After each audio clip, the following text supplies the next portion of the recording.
Police have warned protesters if they escalate things tonight, they will take resolute action to stop it.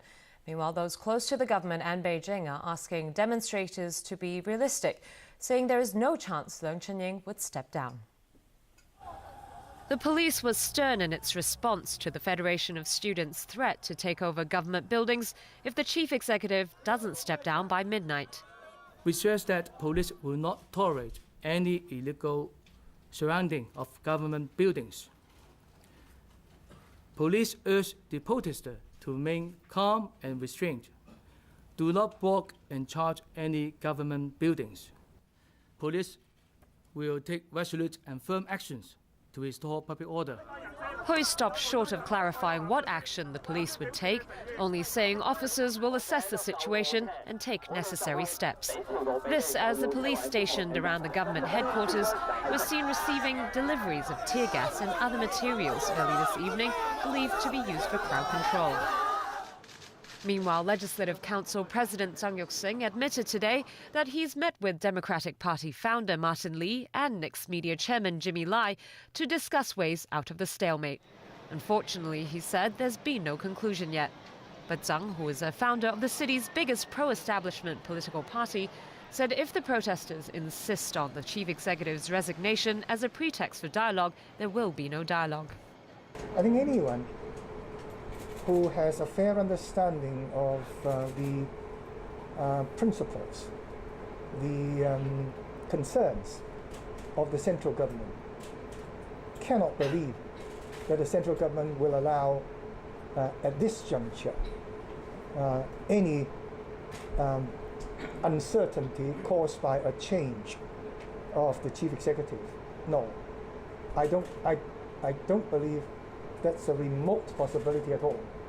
His view was echoed by Executive Councillor and lawmaker Regina Ip, who also used to be Secretary for Security. I don't think he will be allowed to resign because if a chief is unseated this way, Hong Kong will become government by mass mobilization. Who's next? You know, it's this option is simply not viable. You know, no government would agree to that. You know. Alan Zeman, one of IP's New People's Party advisors, urged the chief executive to make an effort in creating the right atmosphere for dialogue. He said the key is to listen. That's one of the most important things, that people in the past have developed a mistrust of government, and that's why you have so many people on the street. And so it's important that we start, and it has to be top down, from CY down to the normal people. Liz Yoon is standing by at Admiralty to tell us the latest situation there. Liz, what's it like out there right now? Yeah, hi Chris. I'm standing right outside of the Chief Executive Office on Tim Wai Avenue, and the crowd swelled as more protesters came to show their support, and I see people geared up wearing eye and face masks. Well, actually, conflicts between protesters broke out in the early morning when someone tried to remove metal barricades on Tim Wai Avenue. And the Occupy Central organizer Benny Tai actually said different groups should come together to carry out discussions to resolve conflicts. And police got into a standoff with the protesters here on Tim Wai Avenue right outside of the Chief Executive Office later in the day. At around 2 a.m. and 5 a.m. this morning, there were tense moments at a protest site in Admiralty. Some men wearing the Occupy Central Marshal uniform tried to remove the metal barricades on Tim Wai Avenue, saying they were doing it to enable the delivery of supplies. Around 100 protesters stopped them as they feared that the police might take advantage of such a passageway. The two sides then engaged in an hour-long argument. Some of the demonstrators later asked for a dialogue with Occupy Central organizer Benny Tai. They want the Occupy movement to consult them before making any move at the protest sites. Tai agreed there is room for improvement in communication between the Occupy movement and protesters on the streets. Tai denied his group is now the chief organizer of the protests. He said the Federation of Students and his group have resources and are ready to help solve any conflict. We may be responsible for overseeing the whole picture and then provide the whole picture information to each of the situations for citizens involved and try to come up with a solution, a consensus through deliberation. I think that is the way we are trying to resolve the issues now in the area. Tai added that he would discuss with other groups what the marshals should wear so that people can easily recognize them. Some protesters have been gathering in front of the Chief Executive's office on Tim Hwa Avenue since the early hours today.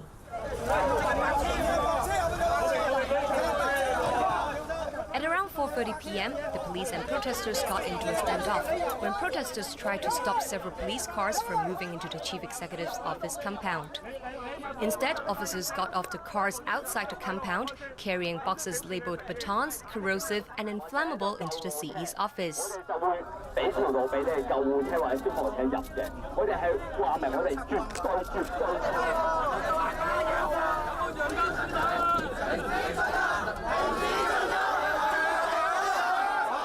Protesters chanted slogans to express their anger.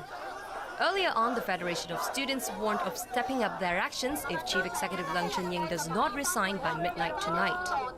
Some university students support the idea of occupying key government offices. Actually, I support the Federation, and I think there must be some change for right now because I think the situation has been stuck. She added that the student group does not intend to occupy hospitals or fire stations which provide emergency services. Li Xian, TVB News. Standing here, I can hear chantings from the crowd from time to time, and compared to a couple of hours ago, the number of police officers has gone up. That's all from me for now. Back to you in the studio. Liz Yoon, where it's quiet now for the time being in Admiralty. The government says all schools in the Wan Chai and Central and Western districts will remain suspended tomorrow. Meanwhile, many students and teachers continue to take part in a class boycott as an extension of the protest movement. But as Ronnie Samtani reports, a group of scholars has been keeping students engaged with a mobile democracy classroom.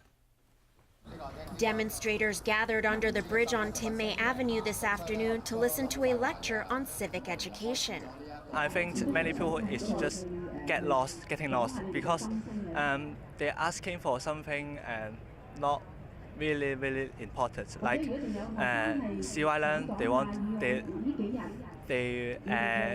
him to resign, and then but it is not the real issue we are asking for. We are asking for the real universal suffrage. We are not having a party here. We are fighting for something very serious. I think it's important to know what the people are thinking and to group our ideas and maybe exchange and think of a better way to say how should we go further. The lectures are open to everyone, including the hearing impaired. Chinese University of Hong Kong professor Roger Cheng has been participating in the mobile lectures over the past 2 weeks. We think that we could serve students by entering the field where they go to provide some civic lectures. For scholars, our task is simple. We just educate those citizens now and in future. That's our clear and sole purpose. So we are not advocating anything. We are just doing our job beyond our campus. Cheng explained that the lectures aim to provide knowledge that cannot be received in a regular classroom. Schooling is for better further education. Better further education is for a better job and a better income, better social status. And this is very individualistic, undemocratic, not civic attitudes. I feel that there are sudden burst of needs, of a sudden awakening that they know too little. Then their awareness of ignorance become the thirst for the hunger for this kind of knowledge. The mobile lectures have been running all week in the occupied zones at Causeway Bay, Admiralty, Central, and Mong Kok. Organizers hope the discussions would remind people why they are out there protesting. Ronnie Samtani, TVB News. Police officers had to step in when anti-Occupy Central groups clashed today with an Occupy Central supporter in Sham Shui Po. This as more organizations spoke out against the movement and expressed support for the police. Stephanie Choi reports. Scuffles broke out between members of an anti-Occupy Central League and a man who supports the movement. At one point, he fell down. Police officers later intervened. The League, formed by anti-Occupy Central groups, was handing out blue ribbons and collecting signatures at its Sham Shui Po street booth. It condemned the Professional Teachers Union for calling on teachers and students to join the class boycott. It also urged police officers to enforce the law in a strict manner in dealing with demonstrators. In Tsim Sha Tsui, other groups that opposed the Occupy protests also kicked off their Blue Ribbon campaign to show their support for the police handling of the street protesters last Sunday. Letitia Lee of the Hong Kong Parents Association described the demonstrations as a kind of violence in the sense that they have damaging effects on the society. She said occupying districts, blocking roads and throwing street parties isn't the way to go. Voice of Loving Hong Kong convener Patrick Koh said he too suffered the effects of tear smoke as he was in the area at that time. He stressed that it was harmless and that nobody died from it. The Hong Kong Customs and Excise Staff General Association said in a statement that nobody should override the law and disrupt social order by blocking roads. It expressed anger at such behavior and added that members of the police force deserve respect for executing their duties lawfully. In response to recent plans to occupy Yuen Long Town Centre, the rural body Hung Yi Kuk said it will mobilize its members to prevent such occupation from happening. The Kuk also expressed support for the government's actions towards what it called disruptive and illegal activities. Stephanie Choi, TVB News.